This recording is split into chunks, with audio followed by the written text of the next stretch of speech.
I think today's Dalet, right? Today's Dalet Kislev, right? Yes. So tomorrow's Hey Kislev. 27 years ago tomorrow I got married. And it was on Monday. Same exact years. So I'll tell you a story. Yeah. I went...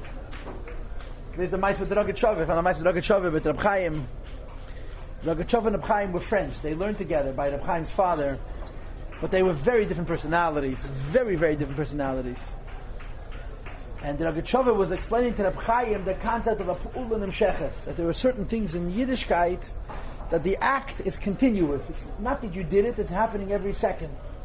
And he's talking and he's talking and he's talking. So finally Reb Chaim says to the Rogat Shavah, Mazel Tov. He says, for what? He says, what do you mean for what? You got married. He said, yeah, that happened a long time ago. He said, but according to you, you just got married again. I said, okay. Anyway, we got married on a Monday, yeah? So Sunday went for dollars. It's just an interesting little story, an episode. You'll never hear anybody else. I went with my father, and the Rebbe doesn't know us. He doesn't know me, Mela. Okay? We walked by. The Rebbe gave my father $1, the Rebbe gave me $1, so I told the Rebbe I'm getting married, and the Rebbe gave me another $1 for the Yom HaChasana. After dollars, I heard, my father told me, that in the morning, before the Rebbe came to dollars, a group of people, I think it was in a Sheikh Chabad group, had written to the Rebbe about doing something with my father that week. So the Rebbe says to label, he's busy this week, you understand? So the Rebbe, when he saw us by dollars, had no recollection. But when someone came in to talk to him about an idea, he knew exactly that my father's busy this week. It's a window into how the Rebbe operates. Okay, so okay. So we are going to Fanemzech Matlimud Tanya. We're starting on page 6. We're starting with Hakdama. As I promised last week, we're going to begin to read Hakdama's Hamalakit. Now, the introduction of the Alter Rebbe to the Tanya has 3 parts. 2 primary parts and a secondary part. The first is an explanation of why he is printing the Tanya. Why he is printing the Tanya. The second is maybe a little bit of an overstatement, but it's how the Tanya is supposed to be learned. How do you make the Tanya work for you? And the third is simply a haskama, an approbation, which is an idea that was very different than now. Now you get a haskama, someone should tell you that you're a wonderful scholar. In those days, you got a haskama, it was basically a copyright. In the ancient times, hundreds of years ago, a sefer was very, very, very expensive, and a person invested an enormous amount of money to print, and you would get a copy. Someone would write a haskama, which is a copyright, that you're not allowed to reprint this sefer unless a certain amount of time passes from the last time the investor reprints it. They would give you 5 years or 10 years. So if you printed a sefer and then you printed it again within 3 years, so the copyright starts over. And after a certain amount of time that you did not reprint the sefer, then anybody can go ahead and reprint it. So this is what the Hakdama is about. We're going to learn first of all why the Alter Rebbe wrote the Tanya. Now we know why the Alter Rebbe wrote the Tanya. Alter Rebbe wrote the Tanya because there were too many Chassidim and there was no time for Yechidus. Now part of the reason there were too many Chassidim is because the Alter Rebbe began to relax the definition of Chassid. In the beginning, the standard was higher, and as time passed, he lowered the standards of who he included in the spheres of Chassidus Chabad. And it wasn't because the Alter Rebbe somehow, it wasn't a secondary reason that led the Alter Rebbe to this decision. This was the original plan. As I explained to you at length, the Alter Rebbe's original plan was to make Chassidus Chabad available to as great a sphere of people as possible, but initially the foundation had to be very healthy. And as he began to broaden the reach of Chassidus Chabad, it reached a mass, it reached a point where it was physically impossible for him to meet people in Yechidus. So he wrote, as in his own words, Kol ha'etzis l'kol ha'shailis. Every question, every answer to every question. Imagine a person writes a sefer. Any question you could ask, I answered, and it's in this book. This is the explanation why the Alter Rebbe wrote the Sefer Tanya Kadisha, which, as I explained to you last week in brief, Chassidim weren't happy about. They much preferred Yechidus, the idea of personally going into the Alter Rebbe and getting Heiron Adrocha in their lives, And the Alter Rebbe, so to speak, stepped a little bit back. He never really stopped Yechidus during his physical lifetime, but he began to supplement or to replace Yechidus with the Sefer Tanya Kaddish. So here we go. Hakdama Samalakid is the introduction of the compiler.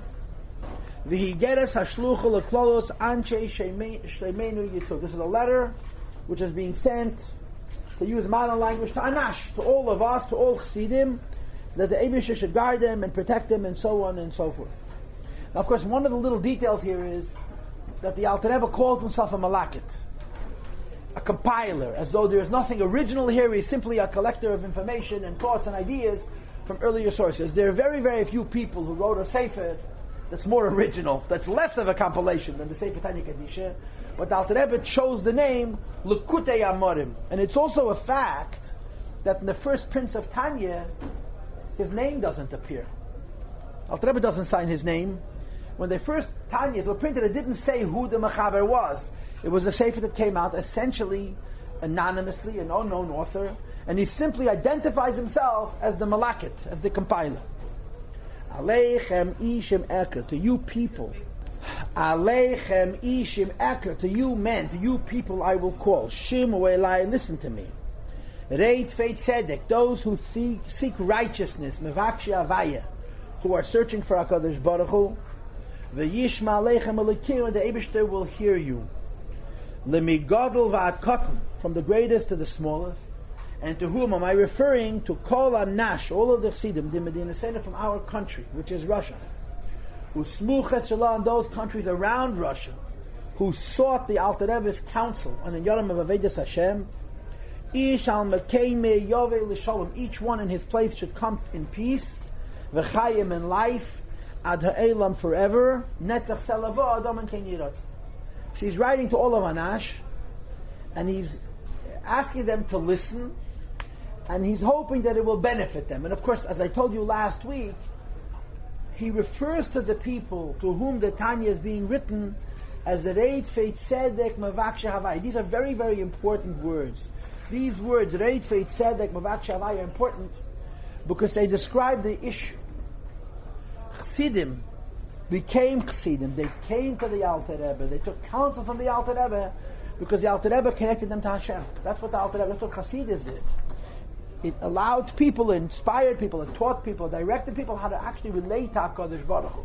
Not just to do what Hashem says and to learn what Hashem teaches, but to actually have a connection on a conscious level. You want to use the word feel, use the word feel. It's much deeper than feel, but whatever the case is, a conscious connection to HaKadosh Baruch Hu. And these are the people to whom the Alter Rebbe is writing the Sefer Tanya Kaddish. Hine. So the Alter Rebbe is addressing the reasons for why he shouldn't have written the Tanya. Okay, before he explains why he's written the Tanya, he's giving all the excuses, all the complaints. The Chassidim did not want the Tanya.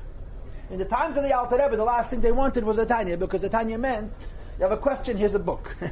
They didn't want, you want a question, here's a book. You want a question, come on in. That's how it had been. And the Alter Rebbe was changing it slowly, as I explained to you over the last several weeks. Mudazes, it is well known, ki margele bepume the inchi b'chol anash lemer. There is a widely spread attitude that is repeated by Chassidim arguing against the Tanya, against what the Alter Rebbe is doing. And as you know, the Alter Rebbe first spoke the Tanya in Yechidus, then he spoke the Tanya in Maimorim, then he wrote the Tanya in pamphlets, kuntresim, that were not meant to be published, and only afterwards did he publish it in a sefer. So Chassidim had a good idea of the direction, that the intent was to make a sefer that would be a lekutei eitzes, a sefer of counsel, of eitzes, about how to be a chassid, how to be a beinani. So the Chassidim were protesting it. Why? Number one, ki einei dei meshmiyas divrei musar. You cannot compare hearing words of direction and critique and counsel l're'iyah or kriya b'sfarim, to seeing and reading in a sefer. You can't compare getting instruction, heichocha, direction directly from a rav, from a mashpia, from a rebbe in this case, to reading it in a sefer. The one who reads only reads based on his approach to reading and his understanding, based on the intellectual reach and the grasp of his understanding, ba'asher hu sham, as he stands. So a person reads a sefer, so he only understands the sefer based on his background, based on his education, and based on his perception, and based on his skill and his technique, which are all very limited. If a person's understanding and clarity and das are entangled or confused, and this person walks in darkness, which means to say, as they love to say in American, they're confused. They're confused. And confused in this case means even when they read a sefer, they have a very difficult time finding their way into the sefer and out of the sefer. Because since in their head they're entangled, so in their perceptions and in their conceptions, they're also entangled. So if a person is confused, whatever he hears in a confused way. If a person is bewildered, if a person is frustrated, if a person is stuck, so any information that's given to him from without, from outside of him, is received in the same way. And therefore, it'll be very difficult for such a person to see the good light which may be hidden in the sefer. That even if the material in that sefer is very sweet to the eyes of those who can see it, and it's a healing to the spirit of one who can access it, but the person whose b'chashecha is halachan ba'avedas adeshem and sichle v'daitem b'bulbalim has a hard time finding it. This is problem number one. Al-Tabba is going to write a sefer, and he's talking to me. What he wrote and what I hear may not resemble one another simply because the way I perceive, the way I read, the way I extract information from what's being shared with me is dark and confused. And this is a problem no matter what. The best sefer, written by the best scribe in the clearest language, if a person hat a krum a kop, vet as gain krum. You understand? If the person's head is confused and entangled, he's going to take out of that clarity, confusion, and entanglement. But when you talk to someone face to face, one of the geniuses of a genius, he knows how to speak your language. And he gets through to you as you stand. That's number one. Now goes number two. Number two is interesting. There's another issue. And the other issue is, and I'm gonna preface this first, to make it clear. The other issue is that there's two types of Sfarim in general. When people write a sefer, there's two possibilities. A person can write a sefer of Torah, and a person can write a sefer which is not Torah. Torah is inspired by God. Torah is inspired by God through the prism, through the channel of the Torah which the Eibush gave us at Har Sinai. Another sefer which is not Torah comes from the human mind, and there's some pretty smart people who over the course of history have written some pretty smart books. But there's a basic difference. And the difference is, Torah is God's infinite wisdom, and it speaks to every Jew. A work of ethics and morality and philosophy and mysticism and avodah, which is concocted, which has been created based on man's best efforts, has an appeal to a segment, to a group of people. So the second argument is that perhaps if you look at the Tanya not as a sefer of Torah, but as a sefer of Musar, a sefer of whatever it is, ethics and philosophy and mysticism and avodah, which is based on Seichel Anushi, the Alter Rebbe may not have incorporated everybody into the sefer. Alter Rebbe is writing a sefer, and the Alter Rebbe's humility was a disease. Alter Rebbe's humbleness was terrible, mamish terrible. I'm telling you, it was humble, was gefährlich. All the Alter Rebbe's tzadis can be rooted to the Alter Rebbe's humility, and he inherited that sickness to his Bon of Acharav until the Rebbe, the Siddur Reinu, the Rebbe, the Nasi'un, the Rebbe, that the humility is, all the tzaddas come from the fact that the Rebbe is humble. But okay, if he wasn't humble, he wouldn't be the Rebbe. Yeah, I guess that goes together. But the Alter Rebbe is assuming that people are assuming. The Alter Rebbe writes a Sefer of Musar, it's not Torah, and therefore it doesn't have a universal appeal. And therefore, you write a book, it doesn't speak to everybody because the book reflects the Alter Rebbe, not the person hearing it. If it's a Sefer of Torah, it reflects everybody because Torah is for all Yidden.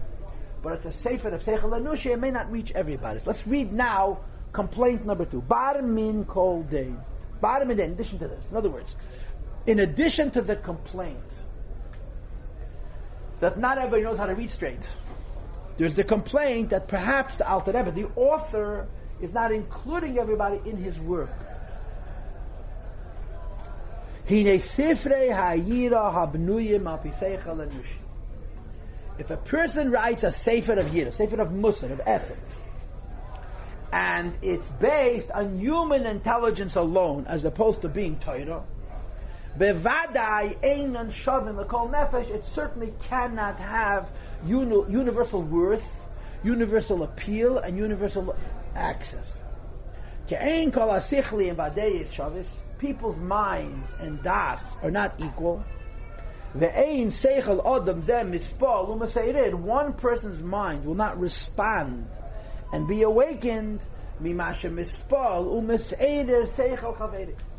from something which will cause his fellow or her fellow to respond and to be awakened. Or as the Gemara says, there's a bracha which is very infrequently said, and the bracha is that when you have 600,000, that's more than 500,000 Jews together in one place, there's a bracha that you say, I don't know when the last time you made that bracha, but I haven't made it in a couple of Gilgulim. Okay? Al Shishim Ribu Yisrael, when there's a collection of 600,000 Jews, what is the meaning of this bracha? No two Jews have the same mind. So you're seeing a group of 600,000 people, and you know full well that no two think alike, which is incredible. Hashem, the Gemara says, every single person was created to look exactly like Adam Barishan, and no two look the same. It's one of the great chachmas. So the Eibush that you make human beings, we're all the same, and yet we're so distinct. By animals, it's not that way at all, right? Even though animals have, to some degree, personality, but animals of the same species and so on and so forth are very, very, very similar. Human beings are dafke distinct. This is the Gemara in Berachos, and in this Gemara in Berachos, there is a Ramban in the back, that explains it. Bepirish HaSifri, Gabi Yeshua, that the Ramban, in qualifying this halacha, that when you have 600,000 Jews in one place, you would make Birchas HaChamarazim, so the Ramban brings a Sifri in Pashas Pinchas, Gabi Yeshua by Yeshua, Shenemar Bey, that it's written by Yeshua, quote, Ish, Asher Ruach Bey, a man whose spirit is within him, Sheyochel Lahalech Neged Ruche Shel Kol Echad Ve'echad, he can go against the spirit of each one, and so on. So the Ramban brings a Sifri, right? This is a famous Pasha, right? This is the only place in the Chumash where you have a Daber Meisha Lalakim Leimer. Right? We're all used to a Daber Hashem Al Meisha. You have in Chumash in one place where Meisha says to the Eibishter, I'm speaking to you, Leimer. Right? When Hashem says to Meisha, Rabbeinu Daber Hashem Al Meisha Leimer, Leimer means to repeat to somebody else.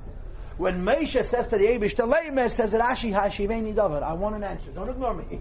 I'm asking a question and I want an answer. The question is, if I am leaving the Jewish people, who is going to be the shepherd after me? Yifke delekim ish ala eda, that asher ruach bei asher yitzim, asher Moshe Rabbeinu, Rashi says, concerned himself with the Jewish people. When the Eibishter told him, Alei al har ha'avodim, go up to this spot, which allows you to see all of Eretz Yisrael. So Moshe Rabbeinu said, what's going to be with my sheep? What's going to be with Klal Yisrael? And the Eibishter answers that we should take Yehoshua. But in the course of the conversation, Moshe Rabbeinu describes what kind of character a leader has, and one of the many incredible characteristics are he can go according to the spirit of each person. People have different personalities, and people have different tendencies, and what's normal for one is crazy for another, what's kind to one is rude to another, and to be mahalech is an incredibly unusual thing. So Yidden are different. And if you write a sefer with the best intentions, that sefer reflects the author. And the author has only one character.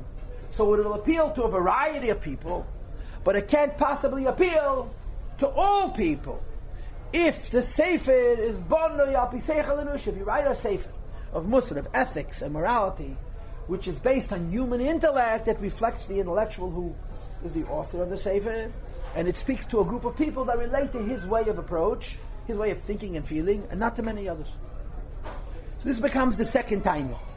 The first Tanya is, I don't know how to read.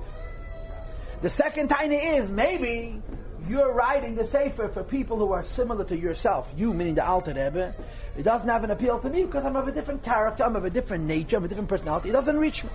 That's the second time. Now goes number 3. Ela filu. Moreover, if we're dealing with Sifrei Hayira, works of Muslim, Asher Yesedeisam Bahara Rekedesh Medrash Chazal, that the foundation of this Sefer is the holy mountains, the mountains of Kedusha, of Lakus, which is Chazal, Asher Ruach Hadeshem Diber Bom, that the words of HaKadosh Baruch Hu speak in the Mikra, and the Mishnah, and in the Talmud, and in the Agoda, Umelosei Alishenam, the words of HaKadosh Baruch Hu are on their lips, and therefore, words of Torah, whether the Torah Shebeksav or Torah Shebal Peh, speak to every Jew. You have a Yiddish and a Shama, you have a place in Torah. Like we say, V'sein Chalkeinu V'sein Asecha. You know, no one pays attention. Say Chalkeinu V'sein Asecha. Yed the Yid at Achelik in Torah. There's a piece of Torah which is yours and mine. But Rabbi gets HaKadosh, has a letter, where the Alter Rebbe explores the meaning of the word, V'sein Chalkeinu. Every is a Chelik in the Torah. The Rebbe brings many times that Arizal says that every word of Torah has as many interpretations as there are Yiddish and Neshamas. So the Torah is for everyone. So if a person writes a Sefer, which is based on Torah, and the Sefer itself is inspired with the Ruach HaKodesh, and the Sefer is Torah, so now you cannot say it doesn't appeal to me, because it's Chachmas Shel HaKadosh Baruch Hu. And I'm going to explain clearly. If a human being writes a Sefer, that human being reflects first and foremost the author.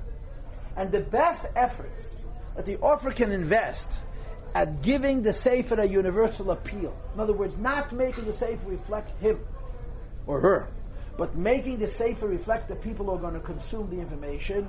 It's inevitable that the stamp of the character of the author is in the Sefer, and it'll appeal to people who are similar to him in nature. If a person writes a Sefer of Torah, and Torah is the Eibishter's Chochmah, it speaks to every Yid. It speaks to every Yid. And if it speaks to every Yid has a place in that Sefer. So Alter Rebbe says, even that's no good. Okay? Why not? Now Alter Rebbe says, Pashat common sense. That even though it's true that the Torah and HaKadosh Baruch Hu are one, and therefore, every one of the 600,000 of Neshamas, Klolos Yisrael, of the souls of the collective of the Jewish people, Uprateyim, and there the individuals and the individuals within the individuals. As we know, that according to Kabbalah, there's 600,000 sparks, parent neshamas, 600,000 shadish neshamas. Those are the 600,000 yidden that are counted in the Chumash. But each one of those 600,000 has 600,000 sparks. Theoretically, the total of neshamas Yisrael that could exist till Mashiach is 360 billion. Okay, 6 times 6 and 10 zeros. 600, that's a lot of sparks, a lot of neshamas. And they have different roots, different sources. They come through different channels. Ad nitzutz kal shebekalim b'pchusei ha'erech shaba'ameinu b'nei Yisrael, till the spark of the most light-hearted of light-hearted and the lowest of worth of our people, the sons of Yisrael. In other words, all kinds of yidden, big yidden and little yidden, righteous yidden and not so righteous yidden, sensitive yidden and insensitive yidden, and so on. Still, kulon miskashron be'eraisa. All of them are attached to the Torah. Ve'eraisa hi ha'makasheres eisam ha'kadosh baruch Hu. The Torah connects them to HaKadosh Baruch Hu. Keneda b'zeir HaKadosh, as it's written in Zohar. And therefore, a Jew cannot come along and say that in the Sefer of Musar, that's based on Torah, I don't have a place. If it's a Sefer of Musar based on Seichel and Nushi and human intelligence, you could say the author reflects himself and the people similar to him. I'm not in that ilk. But the Sefer is Chachmas Shel HaKadosh Baruch Hu, which is connected to Atzmos Musayin Shal Baruch Hu. Every word of Torah doesn't appeal to every Jew. So every Yid is a shaykhs to every such Sefer. So these are several different tainas here, right? There's the taina I don't know how to read. The taina, maybe the Sefer wasn't written for me. And there's the taina, even the Sefer was written for me, maybe I can't find my place. And this is what the Alter Rebbe says. This idea that in every word of Torah there is a place for every single Jew is klaus, is in general, is basically how it is. And in specific, you have to figure out your place in the Torah. And this is called Mekei Me'o Madrigosei B'Torah. A person writes a Sefer, and it's a sefer of Torah, and it has an appeal to every Jew. But which page is yours? Which line is yours? Which reading is yours? Which interpretation is yours? This gets very involved. And therefore, even if it's a Sefer Torah which talks to every single Jew, you can't necessarily find your place in it. And he explains the argument. Va'av she'nitna ha'teira li'doresh b'klal u'prat u'prati pratis. Although the Torah was designed to be interpreted once and twice and thrice, l'chol nefesh mi-Yisrael hamushreshes ba, to the soul of every single Jew that's rooted in the Torah, like it says in the Megillah Mukas that you know. Yes, Shishim Ribi Eisias HaTorah. The word Yisrael, which means Jew collectively, is the Torah. Every Yid has a spark, has a os, has a place in the Torah. Says the Rebbe Harei Ein Kol Adam Zeicheli Yitzmakim Mekemi Aprati Shevet Torah. You don't necessarily know your place, and therefore, even if it's a sefer which is Torah, and it has a spiritual relationship with every single Jew, nevertheless, it has a spiritual relationship with every single Jew, but I can't find my place in it. So there's three tainas here. And I'm not sure if the three tainas are entirely separate, but when I was a child, I remember my Malama teaching this to me. I remember sitting in his class. Unfortunately, Hashem Olav Hashalom, he passed away young. I remember him teaching this to me. In those days, I was still paying attention. The first time I learned Tanya in my life, it was very exciting. And I remember learning this page. So it says, Drei Besondere Tainas. That's how I was taught it. Number one, sometimes people have difficulty reading. Number two, if the Sefer is not Torah, it does not have Yurim Fushim appeal. And number three, even if the Sefer is Torah, I can't find my piece in it. And Alter Rebbe now continues this third Torah. He continues on this third complaint. Now, in case you've lost the place and you want it, I'll tell you where I am. I'm 4 lines from the bottom of page 6. Okay, beginning of the line. 4 lines from the bottom of page 6. V'hine. This difficulty in identifying where you fit in the Torah is severe. How severe? Af behaloches isir veheter. Even if we were learning Nigle, not Kabbalah, not Hasidus, not Musar, not Yira, which are pneumistic things, and I'm going to explain to you later what this means. But you're learning simply the do's and the don'ts, the halachas of Torah. Hanigleis lanu ulavanenu, which are revealed for us and our children. Says the Alter Rebbe, matzanu ra'inu, we find and we see machlekes tanoim v'amiroyim, arguments against the early sages of tanoim and amiroyim and akotza lakotza mamish, one extreme to the next. Ve'elu divrei lekim chayim l'shen rabim, these and these are the words of the living God in plural. Al shem moker achayim l'neshamis Yisrael, just like the source of Jewish souls is diverse, to reflect the diversity of Jewish souls in the Torah also there is this diversity. And the chlok is that in general, I think now I'm on top of page I know. In general, it's 3 poles: a right, a left, and a center. Shem chesed gevura tzvachulu, which is the chesed and the gevura and so on. And therefore, when a person is learning Nigla the Torah, some people are inclined to chesed based on their personality. Some people are inclined to gevura because of their personality, etc., etc., etc. So when you're learning halacha, Nigla, it's hard to know where you fit into the Torah, because people paskin halachas based on their tendencies. And of course, you know the vart, right? It says on the Torah. The Rebbe brings it in the Sikha of Torah Chadasha. That it says on the Torah that Beis Hillel paskin lo hakel. Beis Hillel was lenient because they come from Chesed. Beis Shammai paskins lo chumra, to be more severe because they come from Gevura. So right away you can jump up and down and ask a question. I don't understand. I think you're supposed to paskin Charles objectively. How do you mix your emotions in? I feel like I want to be nice. I feel like I want to be severe. And of course the answer is 2 things. The first part of the answer is that this is not an emotional leaning. It's a character leaning. It goes into the very, very core. It's not that they feel in their heart they want to be nice. They feel in their heart they want to be severe. Because if they paskin based on their feelings, that's not a psak. That's nothing. They use their intellectual judgment, but their character, which is their very essence, their personality, can't help but steer them towards the right or towards the left. So therefore, even though there's their personality involved, they're judging using their mind to the best of their abilities, but their character steers them in a particular direction. That's number 1. And what's number 2? And number 2 is arguments. We don't paskin halachas like Beis Hillel. We don't paskin halacha like Beis Shammai. We paskin halachas like they're machlokes. The truth is not in Beis Hillel's psak or in Beis Shammai's psak. The truth is in the grinding it out that they did. And Beis Hillel argues and brings proof. Beis Shammai argues and brings proof. If one or the other could defeat the other in the argument, then they lose automatically. There's only an argument when each one can defend his position. Beis Shammai brings proof, and Beis Hillel brings proof. Beis Shammai tries to refute Beis Hillel. Beis Hillel tries to refute Beis Shammai, and they, so to speak, both remain. You cannot sit in the front row. I'm sorry. You can sit here, but not here. They both remain in their positions, so then you can have a machlekes. So Chachamim argue in Torah about halacha, kasher or treif, mutter or asr, and so forth and so on. Why? Because the Eibishter designed this Torah to be leading in a whole bunch of different directions.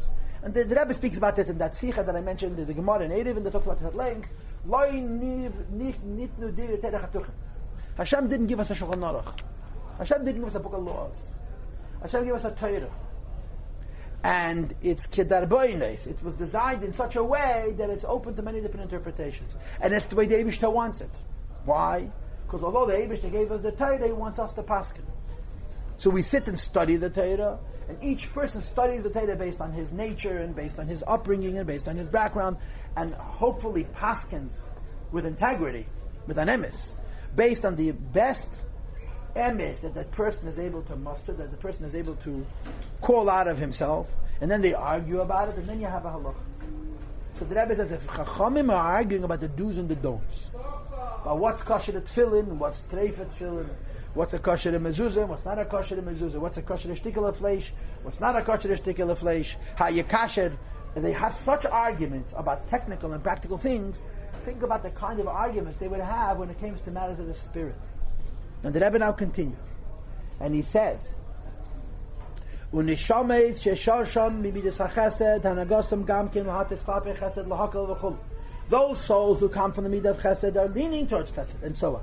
Canadian, and of course, those neshamas that come from gevura are leaning towards gevura. The Alter Rebbe now says, "Kolshkin v'kal v'chemed v'hanistares la'avaya lekin." If Chachamim, if rabbis argue about the dimension of Yiddishkeit, which is called Nigla. Nigla means the practical dimension. Should I do like this? Or should I do like this? They're studying the same Torah and coming away with very different opinions about how to apply the halacha. When it comes to studies, to mysterious things, to secret things, to spiritual things, to psychological things, to soul things, the inun, the chilu, the rechima, which is talking about fear and love. The b'meicha v'liba, which is in the mind and heart, the cholchad v'chat, each individual, and certainly when you're talking about the inner levels of a person, it's lefum shiura delay. Each one has a different shiur, a different measure. Lefi ma de meshayer b'libe, based on how each one evaluates himself. K'meshekosov v'zeir hakadosh ala pasuk, like it says in the zeir on the pasuk. Neida b'shodem baila b'gema. The zeir says on the pasuk, neida b'shodem baila, that the baila, which is the husband, which is the Eibishter, Neida Bashadim, he knows how to relate to each one of his wives, that's the Neshamas Yisrael, through their own gate, through their own shad. So if in halacha there's disparity and dispute, in Pnimius there's certainly disparity and dispute. And this is the third Tanya. I'm going to explain it in a minute. I just want to repeat. The Alter Rebbe just gave us 3 reasons not to have written the Tanya. Reason number 1 is that with the best of intentions, the Alter Rebbe cannot deal with people who read things in a state of confusion, and therefore can hear it wrong. Complaint number 2 is that perhaps the Tanya will be a Sefer Ayira, which is Boni al Seichel and Nushi, a Sefer of Musar based on human intellect.